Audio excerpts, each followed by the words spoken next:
Let's be honest for a moment. Most people don't actually sit down and lose focus on purpose. It just happens. You open your phone for something small, maybe just to check one thing, and then suddenly 20 minutes are gone. You don't even remember the transition. And the strange part is, it doesn't feel like a mistake in the moment. It feels automatic, almost invisible. And that's where the real problem begins. Because when something happens without awareness, you can't really control it.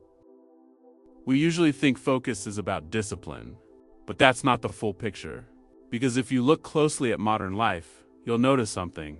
You are constantly interrupted, not just by people, but by systems, apps that never stop updating, platforms that never run out of content, algorithms that always know what to show next. And all of it is designed around one simple idea. Keep your attention just a little longer. Not necessarily improve your life, not necessarily give you clarity, just keep you there. And over time, that changes something inside you. Not dramatically, not overnight, but slowly. Your mind becomes less stable in its attention.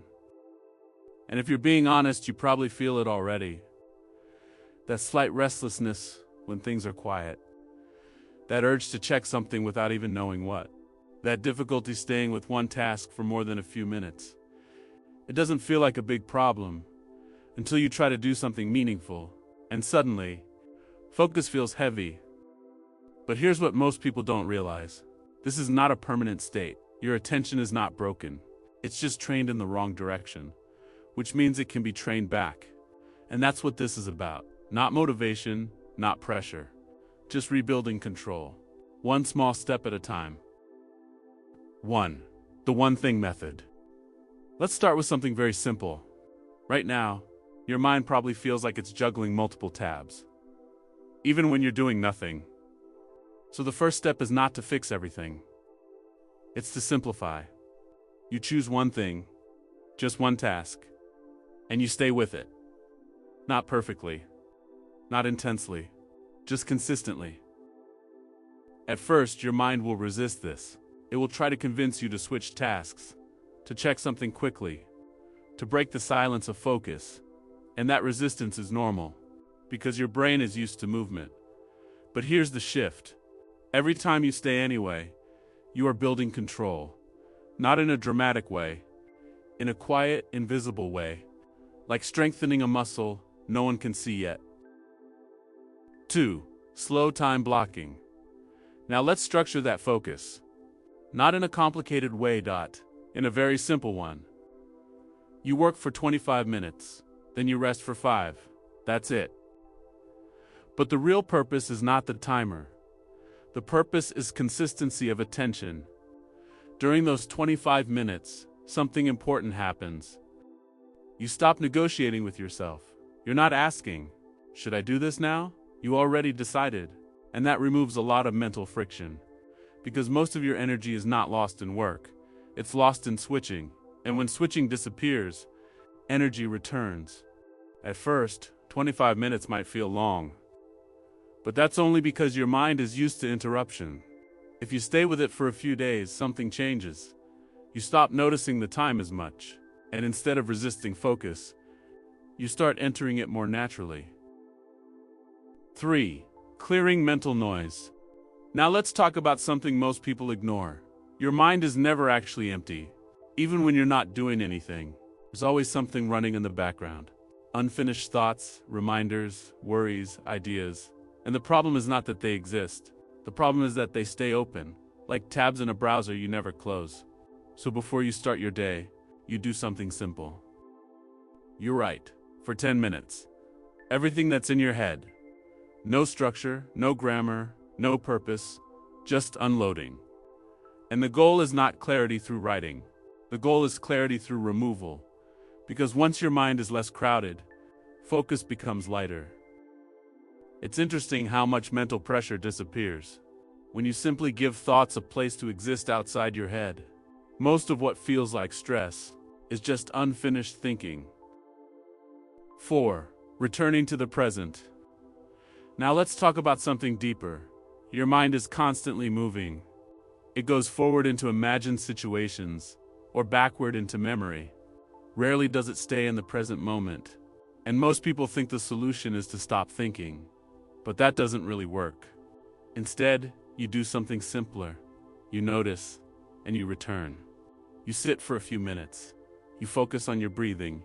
And every time your mind drifts away, you bring it back. No judgment, no frustration, no internal criticism, just return. Again and again. And something subtle happens here. You start noticing the gap between distraction and awareness. That gap becomes shorter over time. And that is where control lives.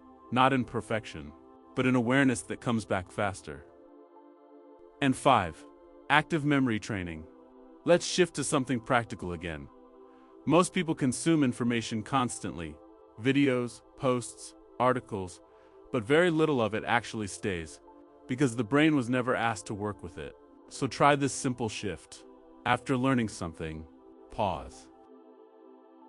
And try to recall it, without looking, even if it feels incomplete, even if it's messy, because the effort is what matters, not the accuracy. And when your brain is forced to retrieve information, it strengthens the connection to it. Think of it like this. If information flows in one direction only, it fades. But if you force it to come back out, it stays. So all of this is not really about productivity. It's about something simpler. Taking your attention back. Because attention is not just a skill, it is the direction of your life. What you repeatedly focus on slowly becomes your reality. And most people never question where their attention goes. They just follow it. But you don't have to live that way. You can start small. One task, one moment, one choice at a time. And over time, you notice something changes. It's not in the world, but in you. Things feel quieter, clearer, less scattered. And that is what control actually feels like. Before you go, let's quickly bring everything together. There are 5 simple ideas from today's video. First, focus begins with doing one thing at a time instead of splitting your attention everywhere. Second, you can structure your attention using simple time blocks so your mind learns when to focus and when to rest. Third, your clarity improves when you empty your mental noise by writing down what's in your head instead of carrying it all day. Fourth, focus becomes stronger when you practice returning to the present moment, again and again, without judgment. And fifth, your memory and understanding improve when you actively recall information instead of just consuming it. All of these are simple on their own, but when practiced consistently, they slowly rebuild the way your mind works. Not overnight, but step by step. Here's what's actually happening in your brain when you practice these 5 steps. Your brain is not built for modern distraction. It evolved for survival, not constant stimulation. So when you switch tasks constantly, scroll endlessly, or jump between inputs, your brain releases small bursts of dopamine, a chemical linked to reward and novelty. Over time, this trains your attention to prefer quick rewards over deep effort.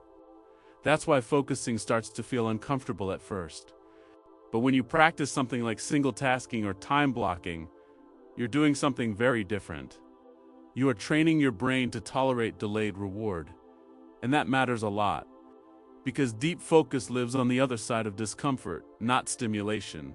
Now here's where it gets interesting. When you write down your thoughts, you reduce what psychologists call cognitive load. Basically, your brain stops trying to hold everything at once and frees up mental space for clearer thinking. And when you practice returning to your breath or a single task, you are strengthening what neuroscientists call executive control. That's the part of your brain responsible for choosing where attention goes, instead of reacting automatically. Even memory works the same way. When you actively recall information instead of rereading it, you force your brain to retrieve data instead of passively recognizing it. And retrieval is what strengthens memory long term. So in simple terms, you are not just being more disciplined. You are literally rewiring how your brain handles attention, reward, and memory. Not overnight, but step by step, every time you practice it.